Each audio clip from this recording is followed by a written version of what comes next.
Bonjour, bienvenue à Lumière du Monde, votre magazine télévisé de l'Église catholique de Québec. Jasmin Lemieux-Lefebvre, accompagné encore une fois de sœur Marie-Lou Bernier. Bonjour Marie-Lou. Bonjour Jasmin. On vous retrouve aujourd'hui ici devant la maison des services diocésains pour vous parler qu'une petite équipe n'a pas craint de prendre la route cet automne pour aller dans plus de 9 régions de notre grand diocèse pour parler de notre situation comme Église. Alors, un reportage pour ouvrir l'émission où vous pourrez en savoir plus sur les fruits de ces rencontres. Également, en février, s'est déroulée la montée à dos. Alors, ce rassemblement de quelques centaines d'adolescents qui s'est déroulé encore une fois cette année au Collège Jésus-Marie de Sillery. Et c'est Monseigneur Gérald Cyprien Lacroix, tout juste avant sa nomination comme archevêque élu de Québec, qui a eu plusieurs moments d'échange avec ces jeunes, une journée que les jeunes apprécient beaucoup. Et c'est avec un grand plaisir qu'on vous présente un compte-rendu de 12 minutes de cette journée. Bonne émission!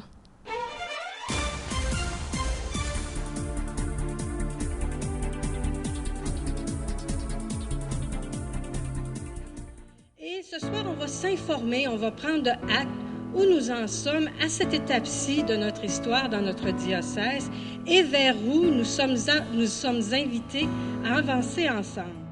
Les intentions de départ, le fait qu'on souhaite rencontrer les principaux leaders des communautés chrétiennes paroissiales, c'était qu'on est convaincu que l'opération qu'on a à orchestrer ensemble suppose que toutes les forces vives possèdent une juste information, soient sensibilisées, voient la problématique d'un même angle pour qu'ensuite on puisse enclencher un mouvement d'ensemble. Alors, la tournée qu'on vient de faire s'inscrit même dans un cadre un peu plus large, puisqu'à l'automne, on avait rencontré les personnes mandatées des équipes pastorales lors d'assemblées régionales. Et c'est d'ailleurs eux, les mandatés, qui nous avaient dit l'importance de continuer cette opération-là en s'associant les principaux bénévoles au plan administratif et pastoral. Alors, c'est ce qu'on vient de vivre, une grande tournée de prise en charge collective. Donc, le premier objectif est de faire le point sur les avancées en évangélisation. Donc, le mot à retenir, c'est « avancer ». Le deuxième objectif de la rencontre, partager l'information concernant la situation financière de notre diocèse et du réseau des paroisses. Donc, il sera question de finances. Et finalement, ce sera de prendre connaissance des statistiques et des projections des ressources humaines, les effectifs mandatés, sur lesquels nous pouvons déjà compter, mais sur lesquels nous pourrons compter en 2015. Donc, le troisième mot, c'est effectif. Vers où on s'en va, avec quoi et avec qui? Alors, c'est organisé, dans le fond, par le bureau du modérateur La Curie, appelons ça de même. Alors, mais d'une façon plus concrète, j'ai été accompagné par Marie Chrétien, qui est la coordonnatrice de la pastorale. Donc, c'est Marie qui est responsable de tout ce qui se fait au niveau de la pastorale. Alors, c'est elle qui a coordonné les activités, qui est responsable des agents et agentes de pastorale qui ont un mandat pour le diocèse, pour les services diocésains. Et il y avait également Sœur Doris Lamontagne, qui, pour cette année, porte le dossier des réaménagements. Et moi qui faisais la tournée, bien sûr, pour présenter des aspects plus techniques là, de l'organisation. Le diocèse de Québec est un territoire quand même grand. Quand on fait une tournée comme ça, on s'en rend compte davantage. Ceux qui ont régulièrement à le faire, là, on le sait, là, de Baie-Saint-Paul, Baie-Sainte-Catherine, aller jusqu'à Tetford-Mine, c'est presque 4 heures si on traverse là, le diocèse. Donc, on avait fait 9 rencontres pour aller dans les milieux le plus possible pour que les gens, eux, aient moins à se déplacer, mais que nous, qui étions moins nombreux, nous déplacions vers eux. Comme tel, les soirées étaient divisées en 2 grands blocs. Le premier, et c'est volontairement qui était en premier, c'était de faire le point sur les avancées en lien avec l'évangélisation depuis quelques années.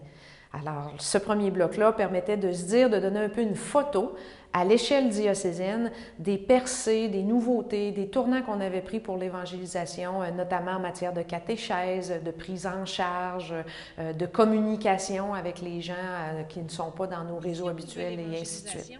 Alors ça, c'était notre premier bloc dans la soirée. Le deuxième bloc, c'était un partage de l'information plutôt au niveau organisationnel. Alors, la situation financière au plan diocésain et paroissial et, dans un deuxième temps, notre réalité en termes d'effectifs pastoraux et les projections en ressources humaines pour les 5 prochaines années. Alors, c'était les 2 grands blocs de la soirée qui permettaient de se donner un portrait pastoral qui nous permettait de comprendre en quoi la situation organisationnelle actuelle commençait à être précaire et qu'elle ne peut plus faire l'objet d'un statu quo. Mais tout ça en vue de la mission. D'essayer en quelques minutes, quelques phrases, quelques exemples, de vous parler de tout ce qui s'est passé en évangélisation dans les dernières années, autant chez vous, mais pas juste chez vous, à l'échelle du diocèse. Parce que là, on est en train de regarder quels sont les moyens ou une partie des moyens que nous avons pour accomplir la mission qui nous est confiée. Alors, c'est là-dessus qu'on va réfléchir ensemble et vous allez voir dans notre conclusion, on va vous renvoyer, quand vous allez retourner chez vous, à dire, bien maintenant, nous autres, qu'est-ce qu'on a à faire, quels sont les pas que nous pouvons faire chez nous. Il s'en est passé des choses. Les bonnes nouvelles font pas toujours du bruit. Mais ça ne veut pas dire que parce qu'on ne les entend pas, qu'il n'y a pas une vie qui est en train de se redéployer autrement. Alors, il y a vraiment tout un travail qui a été accompli. Ce soir, je veux vous en parler un peu, peut-être vous donner le goût de poser des questions aussi, parce que dans le cahier, entre autres, notre archevêque avait identifié des priorités d'action. Il avait dit, il y en a 25, c'est à chaque milieu de choisir son plan de travail, mais moi, comme archevêque, je pense qu'il y en a 3 par lesquels on devrait commencer. Et il y a beaucoup de milieux qui ont effectivement commencé par celle-là. Celle qui a été le plus travaillée dans le diocèse, c'est le projet catéchétique. En plus, la situation avec les changements au niveau scolaire nous y a conduit plus rapidement qu'on pensait. Mais il y a beaucoup de paroisses qui ont commencé à faire des changements pour passer de la formation à la vie chrétienne à la catéchèse et au parcours. Dans ma présentation, il va y avoir 2 parties, les finances.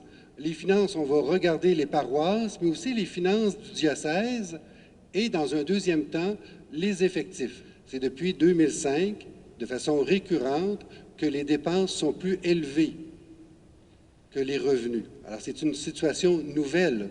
On n'était pas habitué à ça, ça avait toujours été l'inverse. De voir que des gens ont accepté de lever la main puis de poser des questions et de nous faire part de leur état d'âme. Ça demandait du courage. Et moi, je pense, je suis convaincu qu'il faut passer par cette étape-là. Je pense à Marcel, entre autres, à un moment donné, qui a levé la main pour nous dire qu'il vivait un sentiment d'agressivité par rapport au fait de perdre des choses. Puis c'est correct, puis c'est normal. Puis il faut qu'on exprime ces choses-là, puis il faut qu'on soit capable de les accueillir, parce qu'on est en train de travailler des questions majeures, des questions qui touchent les gens. Alors, ce n'est pas anodin. Alors, dans ce sens-là, je ne sais pas si ça va leur faire plaisir de dire qu'on donne une étoile pour ça, mais pour moi, c'est vraiment le sentiment de vérité. Les moments forts que j'ai trouvés pendant la rencontre, c'était dans l'ensemble, l'information qu'on a eue sur le point, la pastorale des paroisses, puis la situation des paroisses. L'information que je ne connaissais pas et que j'ai apprise, ça m'a impressionné. Si je prends l'aspect pastoral, j'ai été surpris qu'il y ait autant de personnes, autant de paroisses qui se donnent des instruments pour initier les enfants au premier sacrement. Je pense que c'est 90% des paroisses qui se sont donné des moyens pour aider les jeunes à recevoir les sacrements. Puis, j'ai appris qu'il y avait beaucoup de paroisses qui avaient parti les équipes locales d'animation. Ça m'a impressionné. Je pensais qu'il n'y en avait pas beaucoup. Et j'ai trouvé qu'il y en avait beaucoup. Ça, j'ai trouvé ça bon. Puis, au niveau financier, j'étais étonné. Moi, je ne savais pas la situation financière des paroisses. Je pensais qu'en général, c'était difficile, mais j'ai pris conscience, avec les chiffres qui étaient à l'appui donnés, que la situation d'un paroisse était difficile. Les revenus et les dépenses, il y avait un écart assez important, et ça m'a étonné. Et j'ai été encore plus étonné que dans le diocèse lui-même, les dépenses étaient énormes par rapport aux revenus. Et là, il faut faire bien attention. Quand on présente ces tableaux-là, c'est pas de dire, bien, telle paroisse est en difficulté, c'est là qu'il faut fermer l'église, ou c'est là qu'à un moment donné, il faut faire disparaître des choses. C'est pas ça. C'est de regarder l'ensemble de notre diocèse et de réfléchir pour voir quels sont les moyens, quelle est l'organisation que nous avons besoin et dont nous avons les moyens d'avoir pour répondre à notre mission. Il faut toujours revenir à la mission. Parce que tantôt, on aurait pu le voir, est-ce que ça veut dire qu'on va fermer toutes les églises de la basse ville parce qu'il y a des difficultés majeures dans l'ensemble de ces églises-là? Le message évangélique n'est pas de faire disparaître les pauvres, loin de là. Il faut regarder, mais on n'est peut-être pas habitué à ça. On n'est peut-être pas habitué à regarder, à un moment donné, comment, ensemble, on a des décisions à prendre, et que si on a des décisions à prendre, ça se peut que ça fasse mal chez nous. Même si on a l'air bien portant chez nous. Okay. Des informations, c'est objectif. Dire aujourd'hui c'est ça, demain ça risque d'être ça avec un certain jeu, mais on a assez d'informations pour savoir que dans 2 ans, 3 ans, 5 ans, ça va être ça. Dans 10 ans, je ne le sais pas, mais à partir des informations qu'on a. Donc, premier impact, c'était d'accueillir l'information. Deuxième impact, c'est-à-dire comment que les gens vont se mettre en mouvement maintenant pour faire des choses. Parce que ça n'a pas besoin d'être nécessairement des grosses choses là, dans un premier temps. Okay? Ce qu'il faut, c'est que les gens se mettent en mouvement. C'est le défi maintenant, c'est de comment faire route ensemble. Et moi, je pense que on est encore capable, on est encore beaucoup capable de se retrousser les manches. Puis comme je dis des fois à la fin de rencontre, moi je suis franciscaine, commençons jusqu'ici, nous n'avons rien fait. Ça serait pire maintenant rien faire. L'important, c'est de se retrousser les manches puis de dire, bien, essayons de voir ensemble les solutions qu'on peut apporter. De penser qu'on a beaucoup de temps. Okay? On n'a pas beaucoup de temps pour prendre des décisions. Ça se peut que certaines paroisses, certaines fabriques, eux autres peuvent avoir l'impression, parce que c'est une fabrique qui est bien nantie, c'est une fabrique qui n'a pas de dette, qui a même une réserve, qu'elle peut avoir l'impression qu'elle n'est pas touchée par toute cette réflexion-là. Mais ce n'est pas vrai. Tout le monde est touché. Et il faut vraiment se recentrer sur le projet pastoral, sur la mission. Mais tout le monde est concerné par ce grand mouvement-là. Et c'est de partir, c'est de regarder où on est pour faire le pas qu'on doit faire. Le statu quo n'est plus possible pour personne. Et ça, c'est un grand défi pour notre Église, puis c'est drôlement un beau défi là, pour notre Église. Et il peut y avoir là, on est dans un temps d'espérance. Pour l'Église de Québec, là, présentement, c'est le temps d'espérance. L'espérance, c'est pas quand tu as tout ce qu'il te faut, là. On n'a pas ce qu'il nous faut. Alors donc, on doit se laisser dynamiser par l'espérance. Qu'est-ce qu'on peut donner la résultante? Je pense que ça l'a permis aux gens qu'on a rencontrés de se saisir d'une situation commune et de se repositionner ensemble sur notre mission fondamentale. On veut tous et toutes qu'il y ait des gens qui adhèrent au Christ et à sa personne. Il faut que ces gens-là, ces leaders-là se lèvent et disent « Moi, j'ai le goût de vivre quelque chose. Y en a-tu d'autres qui veulent vivre quelque chose avec moi? On va s'organiser pour les vivre. » Et j'espère que ces leaders-là vont se lever puis ils vont mettre en application le projet, le rêve, les idéaux, les idéaux. On a un discernement à faire. Puis on faudra être audacieux et courageux pour assumer les décisions qu'on a prises.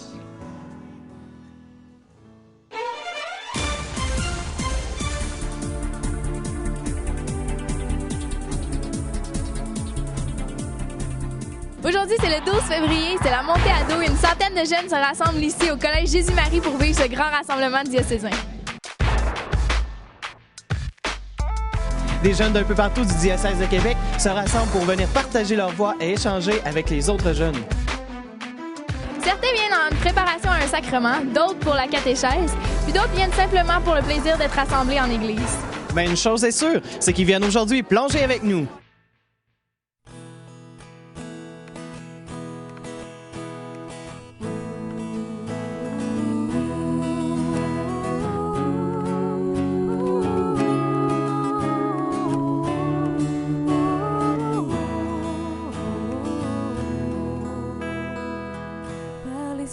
Devant toi, splendeur et majesté. Une expérience de fraternité et d'amour, dans le fond, avec toutes des amies que ça faisait longtemps que j'avais pas vues. Et par le firmament. Plonger dans toute cette vie spéciale et nouvelle avec la foi qui nous aide à nous rendre plus loin. Là. Je veux crier mon Dieu. Plonger plus profond dans une foi chrétienne, puis venir plonger dans tout ce que Jésus a fait. Plonger dans une relation plus profonde avec lui et apprendre à m'abandonner entièrement à sa volonté. mais plonge, là, c'est comme... Tu sais, le bon Dieu, là, il nous offre plein d'affaires, là. Des fois, là, comme faire le pas pour rentrer dedans, là. Des fois, c'est dur, là. Mais là, ensemble, là, on peut plonger dedans. Plonge dans l'amour, je suis avec toi chaque jour. Allez! Plonge dans l'amour, c'est le chemin du bonheur. Plonge dans l'amour, je suis avec toi chaque jour.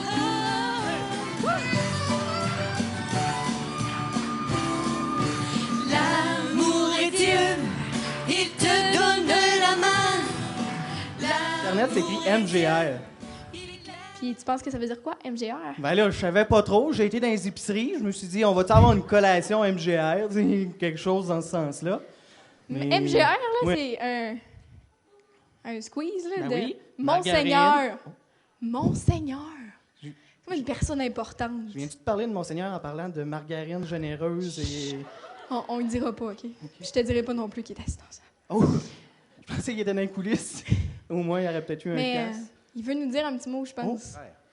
Il y a une génération de jeunes, regardez autour de vous, qui est en train de se réveiller et qui plonge dans l'amour, qui plonge dans Jésus-Christ, qui plonge et qui se branche et qui veulent vivre quelque chose de beau et de grand. Merci d'être là.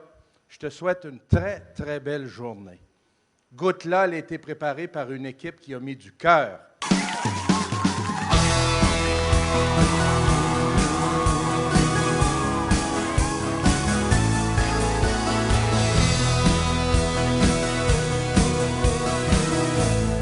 Ouais, mais de ce bord-là, mais pas au milieu, là. Non, c'est ça.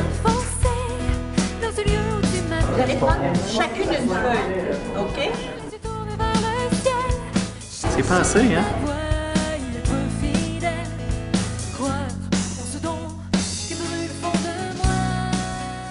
Mais maintenant, allons replonger dans l'aventure que nous avons vécue aujourd'hui. Et pour la journée aujourd'hui, pour la montée à dos, qu'est-ce que tu es venu vivre ici?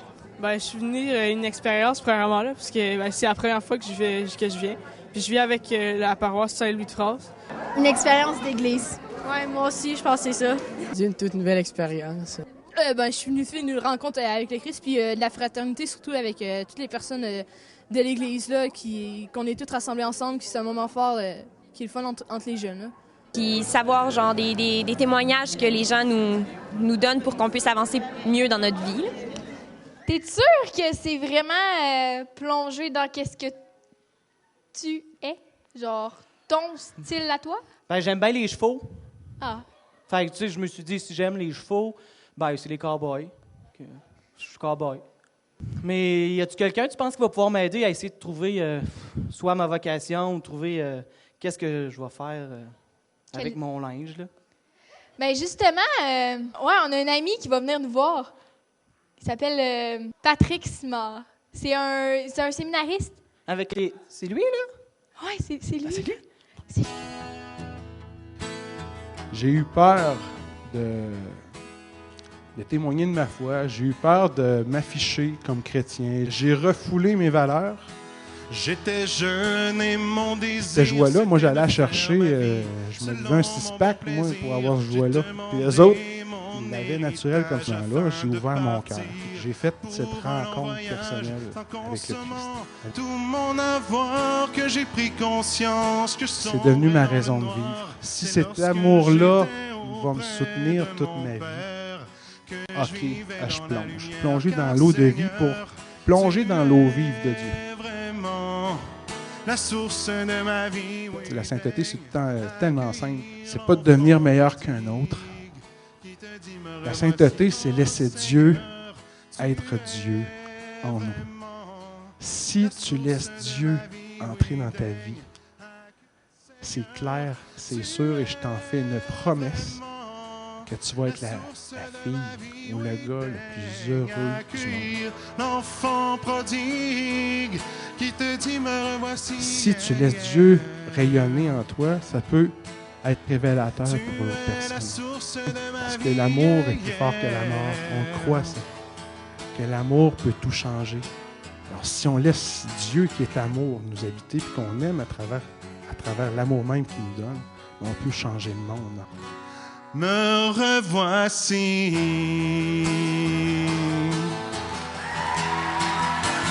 Merci au Seigneur de nous accompagner tout au long de la journée. Là.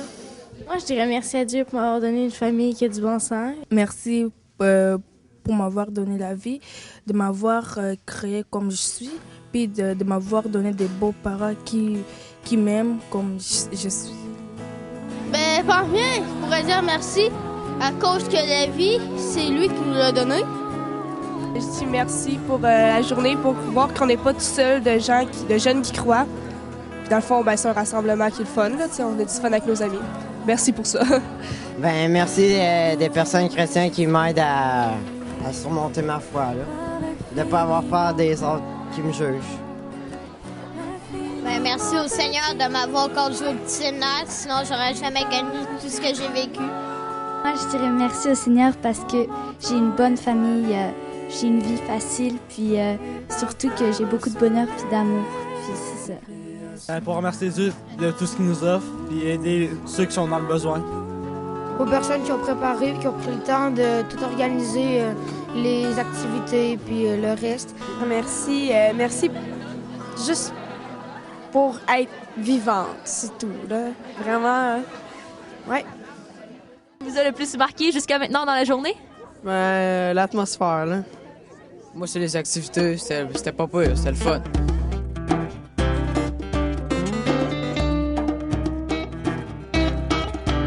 Ta présence, la vie en abondance, ton amour et de toujours ta sagesse. Fait que moi, j'ai vraiment aimé ça m'a beaucoup aidé. Puis je pense que ça va m'aider dans la vie de tous les jours, là. Moi, c'est la pièce de théâtre. Et le thème? La pièce de théâtre. Un jour de semaine comme les autres, ou presque. Tu sais, je suis pas tout le temps sûre si je crois en lui, là, puis des fois, tu sais, je me dis que ouais. One of these days I'm gonna fly. On est-tu bien pareil? Ouais. Faut pas que t'aies peur de ce que le monde va penser de toi, là.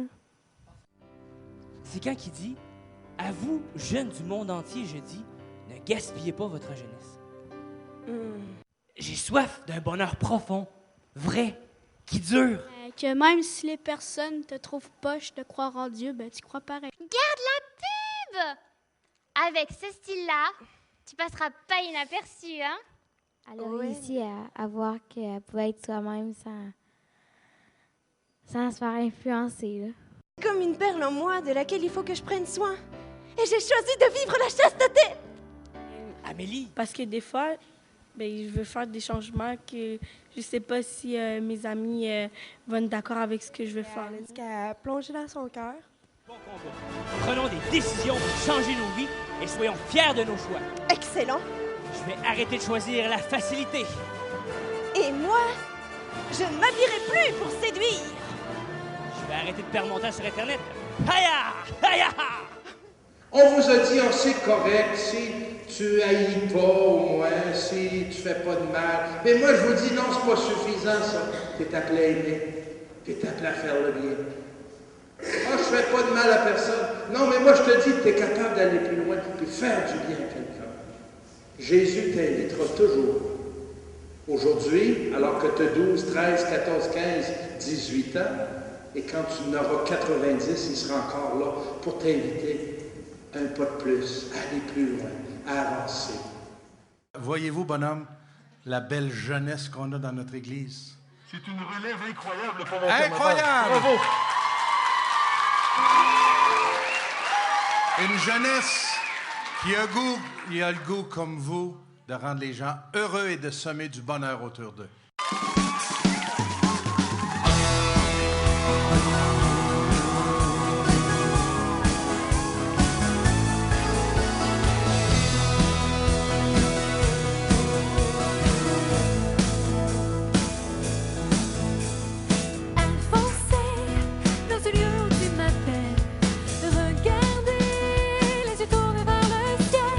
Chercher ta voix, être fidèle, croire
La montée à dos, c'est un de ces beaux rassemblements qui s'adresse spécialement aux jeunes du secondaire, les 12-17 ans. Il y en a d'autres aussi de ces rendez-vous jeunesse dans notre église et je pense spécialement à la Journée mondiale de la jeunesse qui aura lieu le samedi précédent le dimanche des Rameaux, soit le 16 avril. Un beau rassemblement, très populaire. C'est pour les 16-35 ans, presque l'âge des JMJistes qui iront à Madrid cet été. Et ça se déroulera cette année dans le Vieux-Québec, un retour aux sources. Tous les détails sont sur le portail jeunesse au jeunesse.ecdq.org. La semaine prochaine, Marie-Lou. Notre nouvel archevêque qui est arrivé, Monseigneur Gérald Cyprien Lacroix. Donc, vraiment un reportage spécial où on revoit ces moments forts de la journée où on a reçu l'annonce de sa nomination le 22 février dernier. Oui, fête de la chaire de Saint-Pierre. Oui. Et également un reportage sur le service des archives qui se retrouve ici, à la Maison des services diocésains. Alors, un devoir de mémoire pour nous, avec la riche histoire de l'archidiocèse de Québec. Alors, un portrait, on vous démystifie ce service des archives. À découvrir. Oui. Bonne semaine. Bonne semaine.